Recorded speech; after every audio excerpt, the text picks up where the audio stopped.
Hello, everyone. My name is A. Helly, and this is my Oath. We're the hosts of the first stories. Welcome to Tale of Two Films. We have two documentaries that were done in separate projects outside of our New World Theater productions. Elliot's is called "Don't Diss My Ability," and mine is called "The Writer." As for Elliot's film, it's 10 minutes long. Mine is about 7, and mine is basically an experimental documentary of a third person kind of talking about their experience um, in terms of their life going back and forth, flipping through photo albums and seeing what they were like in the past, present, future, and while they're getting ready for a horse lesson and looking at their track photos. My one is more about how people who have disabilities, these four people with different abilities, different personalities, struggle with work in Vancouver. And that we just follow these four people for 10 minutes and see their stories and how they trying to be more included in society.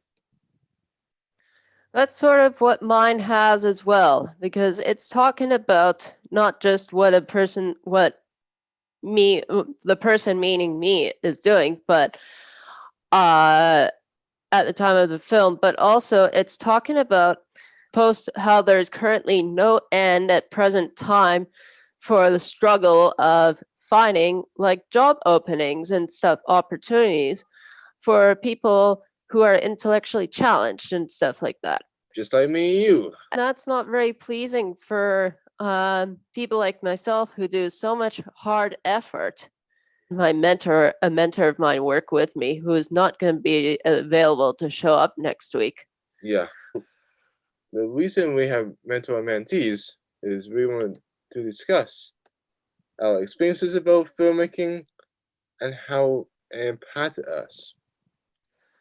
That's right. And also what their take is on the current season of the podcast, and I'm going to explain a little bit about the process my mentor and I did for the documentary and how it came to shape up how it is.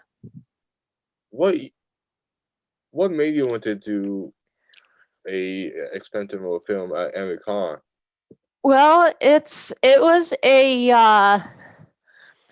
an opportunity from like Don from Stage Door had actually told me and two other participants there that this woman, a person named Jemima, was going to be talking to us and bringing three mentors and wanting to do a project with us about people with intellectual challenges or disabilities in some different forms, and we could do in whatever. And depending on how well I get along with what we get along with the mentors, the unique thing about each of our documentaries was that it always had some sort of like unique feature. Like one was in color, mostly color.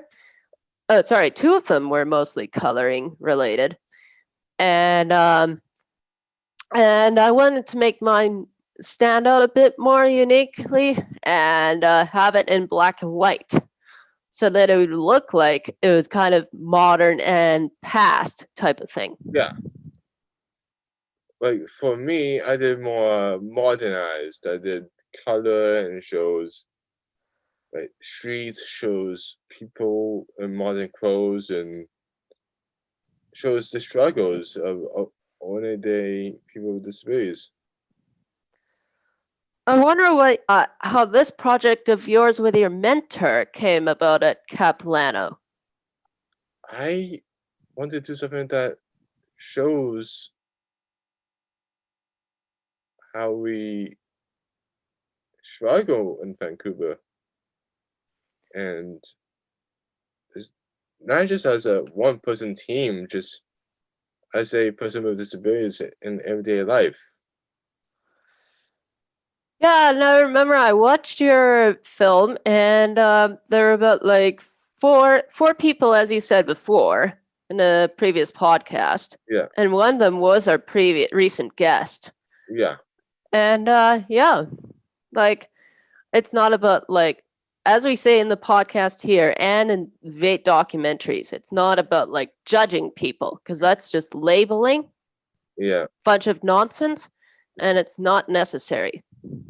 And also for me, when I was in the podcast making this documentary, they wanted me to do two people. I'm like, no, I just wanted I don't want two people because I want four people to see all different points of view.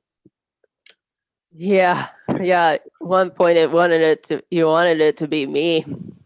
Yeah, because I thought that'd be interesting, but you were busy around that time. So I got a couple of different people with different disabilities, and yeah, and I was the director, and And then you spoke a bit about yourself in the documentary. yes, I did. Films can be powerful. Even people with disabilities can make it more powerful. Yeah, yeah. Like ours did in our different ways, right? Yeah, So there you go. we have two different types of storylines, but we each have similar like themes. Yeah, yeah. Similar to make it our own with our mentors. Hmm. I do speak with my mentor on a regular basis for certain just for asking about the documentaries. The film was completed. I remember I found you and said, Yep. with music. That's right. I would talk to my mentor and see if we need music. Yeah, because I wanted to make sure the theme, what we were working on together with our weekly meetings, her and I, with the structure that we wanted. So it wasn't a simple, straightforward calling Elliot saying like, "Oh, could you help us with the music?" I didn't think of doing it that way. No, because I wanted to be careful with how I was structuring the documentary. When the music turned out well, Yeah, it did. It turned out really well. Yeah. people were wondering where I recorded the music. It's in this very room right here. Yeah, and Elliot has his equipment. Everyone at home, it's all around in front of him. Right by his Yeah, computer. yeah. A computer and amps, chords, everything. And Elliot and I have these new shirts. Yes. The Diverse Stories t-shirts. How long did it take you and your mentor to work on that documentary of yours?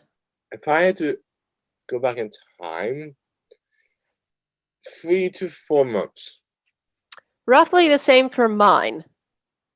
For my documentary writer, yeah. I think that took that amount of time in 2019. I had two different editors though. Oh, okay, that's the difference between yours and mine. One is for the trailer and one was for the actual product. Oh, okay. That's definitely a different setup from what I had. Yeah. I was just with my mentor and we were working together throughout the whole thing and then just adding you on for the helping with the music, which I think was called what? Hope? Never Lose Hope or something? Never lose hope. Yeah, that's what it was. I still have it on my computer. Just wanted to check that I had the name right. It's a good name though. Yeah. Never lose hope. Yeah. Yet. Okay.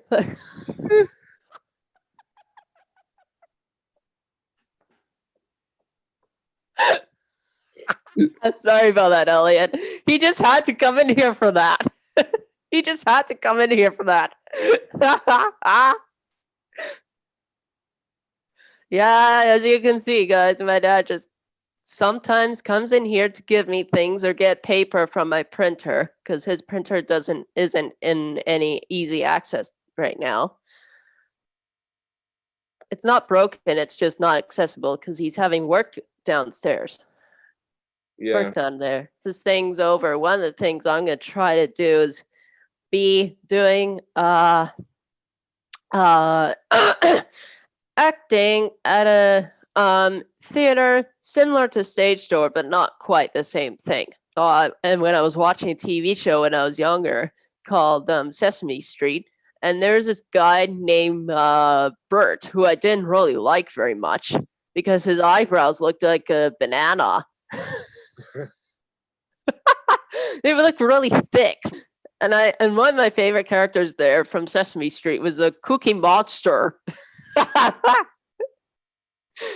If you, I wonder what your characters were, if favorite characters were, if you had any preferences of favorite characters from a childhood show like Sesame Street or something.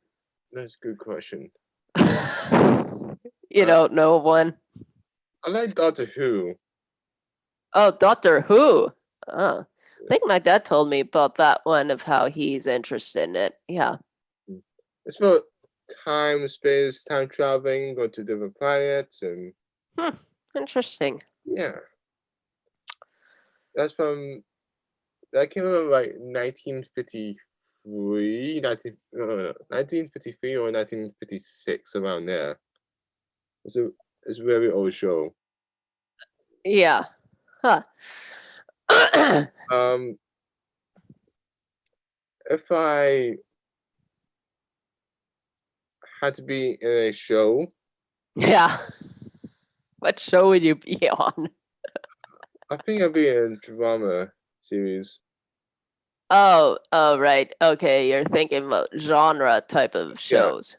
Yeah. Genre type of themes in a show. Yeah. Oh, okay. If you had to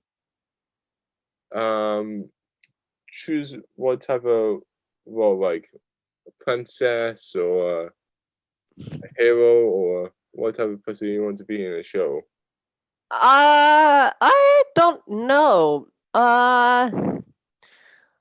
I would like to think hero, but maybe princess would be a better one. Really?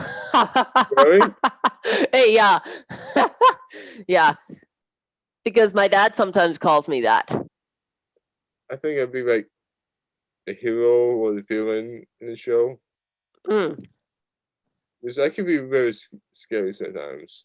No. I saw on the third episode that I talked about my soccer thing twice. Oops. Maybe you're so obsessive about soccer. No, I wasn't. No, I was just having fun editing it with you that I didn't see that until I watched it on YouTube and I texted you and said, "Oh, I just saw Reapy. We may have to edit this." And you're like, "Really?" I'm like, "Yep, I spotted on YouTube." And I was like, oh man. Oh.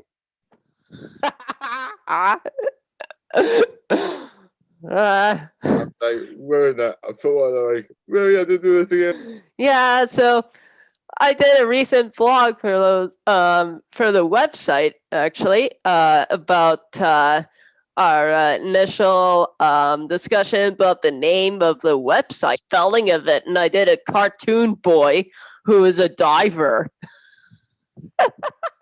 Yeah. So I thought that was very funny.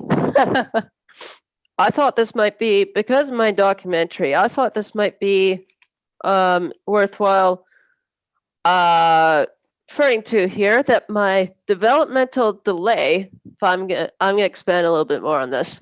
The developmental delay problem I had was because 2 weeks prior to when I was born, my mother was in a car accident, rear-ended by another one. And unfortunately, she was taken to the hospital. And oh yeah, by the way, she was wearing a seatbelt, but I was hit on the head. because of it. A nurse comes by and sees I'm not doing very well, and what appears from my parents to be a seizure I had. So then she asked my parents to call the ambulance, and then my mom went with me to the hospital. I was being treated for with medications for my epilepsy, and we found out with the CT scans and EEGs that there was a damage to the right lobe side of my cerebellum. So therefore, I had to be in hospital for 4 months, and most of the time medications were unsuccessful for me. I did come back home with 2 that somewhat worked, but it was an uphill battle for doctors and everyone else around, nannies and so forth, to help out with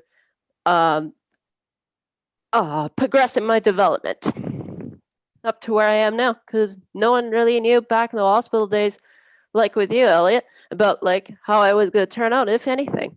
The same thing as me, but it's mostly left hand's not that good and lungs. Yeah. So, and my education front wasn't that wasn't that great, in the sense of like not being able to work very well at the time in a group setting class. So I had to have one-on-one teaching from a school I went to for over 10 years. And I got a grade 12 diploma. And yeah, sure, that's the latest I got to. But then, of course, I would like to always try to get higher in degree in self. Well, yeah, But that's a little bit of a challenge. Well, for me, I went to university, and there was a couple of people like who judged me because of disability. So I had to show. That I tried colleges, but I had problems with that because they wouldn't accommodate me. And when I was at Langara, for 3 sessions of a computer bookkeeping class I wanted to do, no one would really. I asked the teacher if there would be some assistance for me or something like that to kind of be with me sometimes. And she was telling the class the next day about it, just asking briefly. Don't have to give an answer right away. And then I just basically withdrew after 3 classes. Do you remember what the teacher said to the class? She asked the class if there was someone in there that would be of assistance to help me in terms of like working with me, like an SSSA type of person, right? So what did the class say? Nothing. No answer. Wow. So I was just left on my own. Yeah, with no assistance from the class. That's hard. I'm sure the same thing happened with possibly Kwantlen when I went there. Although that was I had assistance there, but it was mostly for people in intellectually challenged of some sort. And one of the teachers was pretty strict. Well, I remember when I went to university, I was the only guy with a disability in the class. Wow. Huh. And it was quite weird. Yeah, that must have been. I had to explain what I have, and so everybody knows what to do. Yeah, like every time I'd have to every time I'd have to ask for a combination of some sort in a schooling situation, I'd have to bring documents that prove that I have a disability and stuff like that, this and that. Yeah, I had to write like a whole thing. They say I have a disability, this is what I have, and they're like, oh, that's interesting. Well, mine, I would just bring, like, I have a whole huge medical file of my medical history, so there's no point in writing it. I just, yeah, that big or bigger, yeah. And, and I just use some of that information, and then I'd tell them a bit more if they wanted. And then I would ask if they could provide a combination of, like, whatever I would ask about and things like this. Wish the schools would be more accommodating, even universities, Yeah. for people like me. That's for sure. Yeah. Um, did you have any friends when you went to college? No, Wow. I tried to make friends, but I didn't keep in touch with any of them because I didn't like. I didn't really like the college actually. I tried to get the credits to graduate after the first year, so I just left because not many of the students were respectful I remember in when my class. I was on a film set and I was the pop master. So people who don't know who the pop master is, the person who has all the props, like a phone or a case of meds or something. Someone who is like those are the props.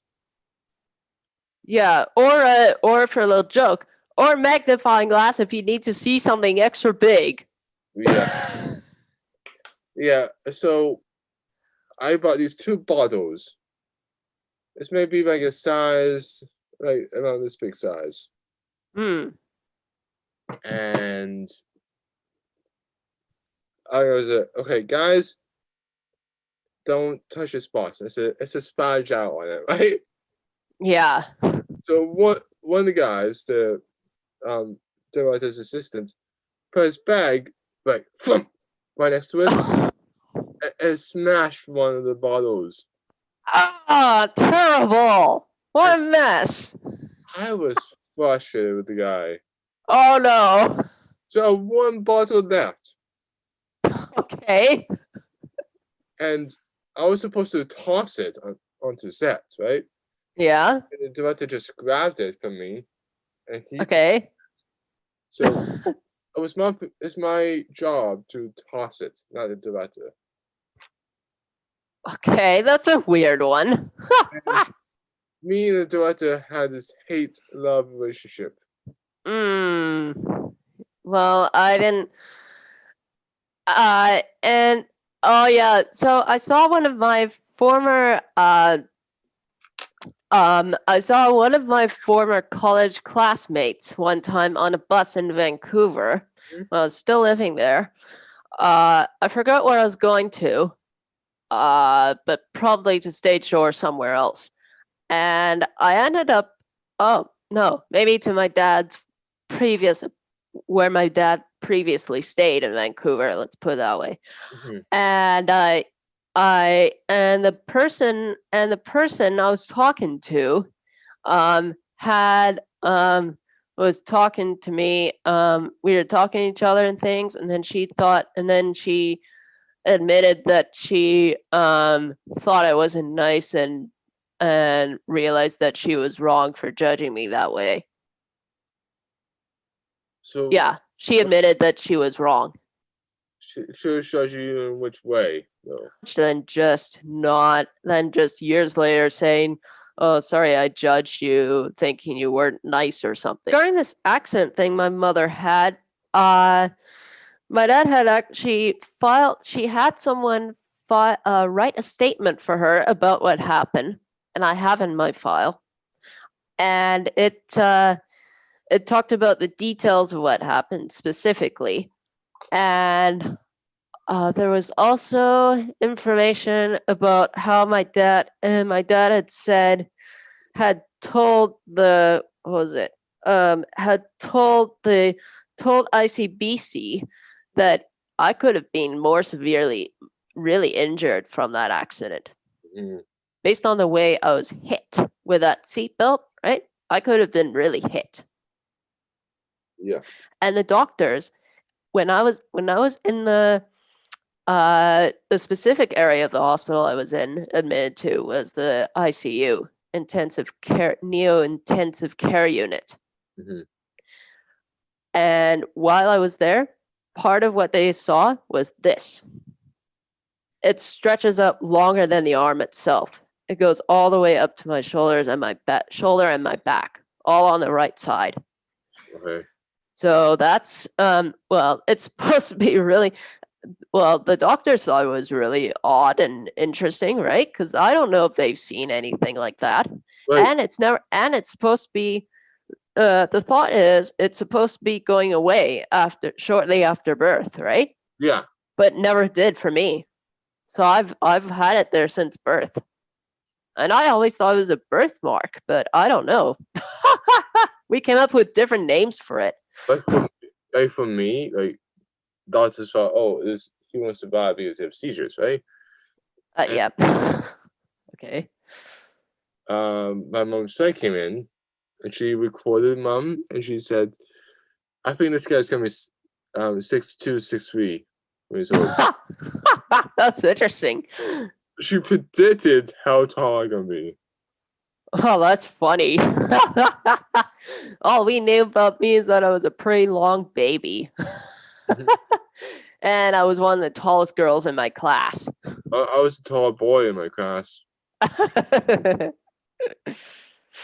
Especially in elementary school, I was one of the tallest girls there. Yeah, I was like so large in elementary school. I was like, oh, I can grab that book for you.